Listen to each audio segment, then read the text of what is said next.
So tell me, how did you feel before coming to me? I was in a lot of pain, and my pain varied in level from a 3 to a 9, and I was a little apprehensive coming here because I thought, what happens if I can't find a way to get out of pain? I asked the doctors how long am I going to be in this much pain? And they said, don't even think about asking for additional treatments until a year has gone by. And that was discouraging to hear. And I got online on the internet, and it said some people with the type of surgery and treatment that I've had, they never are pain-free the rest of their life. So that was hard to take. Yeah. So I was pretty depressed. So how did you manage your pain at that time? Not as well as I thought I did. I took medication at first, and that was a good tool in the beginning. But after a couple of weeks, and the weeks turned into months, I needed to get off the pain medication so I could drive, so my head was clear. And I was foggy all the time, confused. I know some of that was from all the treatment and surgery that I had, but I plateaued at 8 weeks, and the pain didn't seem to subside at all. In fact, it was getting worse, and I was scared. Yeah. What would you have given to have the pain go away? Gosh, I just wanted my life back. My joy was gone. No, that's what the pain took away. What would you have given to have the pain go away? There's no price that you can put on to get your life back. I was desperate. I think I would have given everything. Yeah. Anything. So you were talking about the joy. How did the pain affect your life? It took away my joy. Yeah. And then it even took away my just sense of being. And I went into depression because when I was first diagnosed with cancer, I thought, oh, I've had this before, I can do it again, I'm a champ now. Oh no, this time it knocked me flat. And I thought, okay, well, I'm a little older, and I've, been to the rodeo a couple of times, so it's going to take me maybe 3 months this time, or maybe a little longer. But it's been 10 months, and if anything, it just seemed to get worse. I lapsed into depression. I didn't want to live anymore. I didn't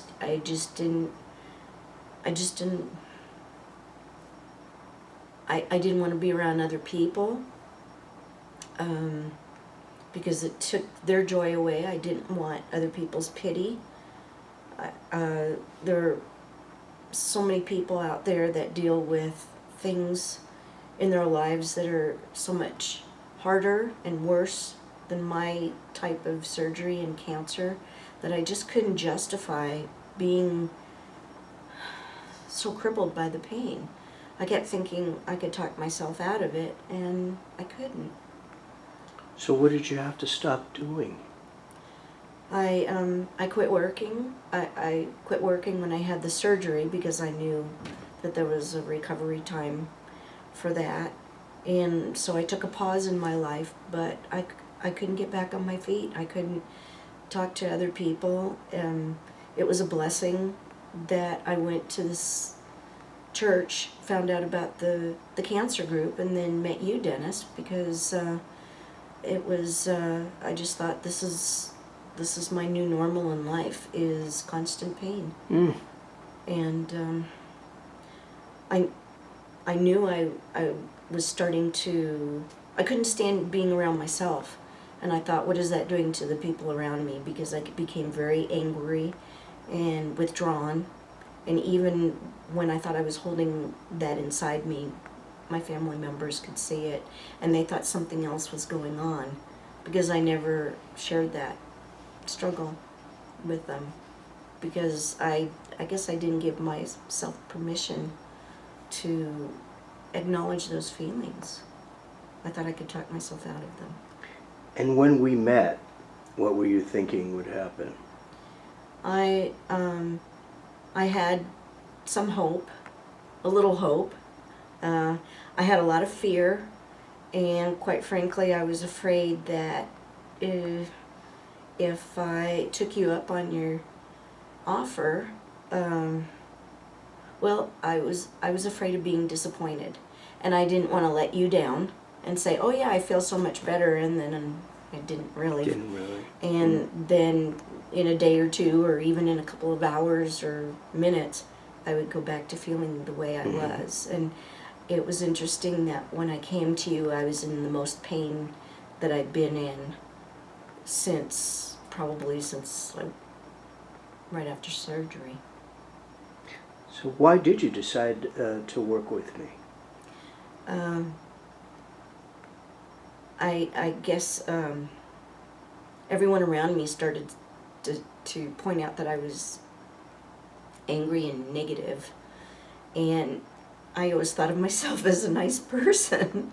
And when people who loved me or didn't love me or just met me, they all said, "Boy, you're really angry." I thought I had to do something about this because I am. And I've been blessed with this life, and for however many minutes or years I'm on the planet, I want to enjoy them, but I want to share myself with other people, and I want to take delight in their joy, and then give back to those who have been where I've been. Because the first time I had cancer, I would say to people, I would be an encourager to other people, and this time I realized I can't encourage anyone. I can't even encourage myself. I've thrown in the towel. So when I came to you, I had apprehension and fear, but I also had a little hope, and I told myself to be open-minded, and I thought that was the most important thing, is just be open to things. So how did that feel? I felt very vulnerable, and this whole past year with all of this, I felt out of control of my life and my body, and I don't like feeling vulnerable. I like to feel like I'm in control, but obviously I haven't been. And but when knowing that you're a cancer patient as well, and when I could say to you I'm in pain, it's like I didn't have to go into any big explanations like I would have to with a doctor or a chiropractor or someone else who hadn't been there. Or people who said, "Oh, I knew someone, my sister-in-law, and she was out of pain in 3 months," and so I would hold things inside me. But with you, I could just be honest, and that was freeing in itself, just to say, "I really hurt, really hurt." So when you came here and we worked together, how was the experience of working with me for you? It was good, even though I was a little apprehensive, and a little fearful. I refused to not be open-minded. It was important to me to be open-minded, and you put me at ease. I felt completely safe. I didn't feel vulnerable. I felt comfortable, and quite frankly, I'm still shocked with the results. I mean, I'm shocked. That's wonderful. Yeah, I'm surprised. And nothing against you, Dennis, but pain is pain, and Sure. And I thought my pain might be back before I even got back to the house. So I was a different person after that. When was the moment that your pain went away? During the session, and during I think the glove therapy worked for me, and the breathing helped, but especially the glove. I keep saying glove, and it's cold hand. What is Glove it called? anesthesia, whatever you want to call it. It's your tool. And I felt like you were giving me tools to work with that, here I go relying on my pride again to talking myself out of pain, but these were valuable tools that it kind of put me back in control of the situation, rather than people coming up to you and jabbing you with needles and handing prescriptions that half of them I didn't even fill. So after the session, what were your thoughts? I was in shock, and I was leery, because I thought, uh-oh, it's going to wear off in 10 minutes, or I'm going to be in the same spot before I know it. But I went a couple of days. I practiced with the tools that you gave me, and I couldn't wait to tell my family members and the neighbor, who is a stunt woman, and she gets in pain a lot when she'll come home from her sessions and she's thrown around, and she's seen me not interact with the family because I've been in pain, and she couldn't believe my mobility, Wow. but my attitude, and just my energy. I have energy again. I'm sleeping, my body isn't, the pain isn't in control of me anymore. That's a good point. I'm in control of it. So can you now begin to see the possibility of doing things that you used to enjoy and were not able to do? Absolutely. I had gotten some job opportunities. I had phone calls the Friday before I came to see you. And I thought, well, I'm going to go see Dennis tomorrow. Let me see. Maybe I'll make the interviews for later on in the week, maybe on a Tuesday, so if I don't feel better, I can cancel on Monday and still, be polite about not cancel at the last second to them. And fully expecting to cancel, because I thought, who would want to hire me? And how can I even perform in a job when I'm in this amount of pain? What do I have to give to anyone? And that Sunday, I couldn't wait for Monday morning, and I called people, but I called to confirm, and I made more appointments, because I felt like I was finding myself again. I was finding my focus and my joy back again. So that you can see now that it's possible for you to have a more fuller life once again? Absolutely. That's wonderful. Yeah, before I was absolutely crippled by it. And I thought about going on disability, which it's not in my nature to give up, but I was ready to give up. And people had said to me, you're just in so much pain, forget about it. And I thought, no, I have too much life inside me. I have too much living to do. It's just my body wasn't allowing me to do it. Well said. Do you think that this could be valuable for other people with cancer? Absolutely. And I certainly told my neighbor, my daughter-in-law, who has some chronic pain, she's talked about it, but I shared with other cancer patients, and I want to reach out to some more, because we all know what that pain is like. And when we were talking in the group one day, there must have been 3 or 4 different people said they're depressed because they're in so much pain.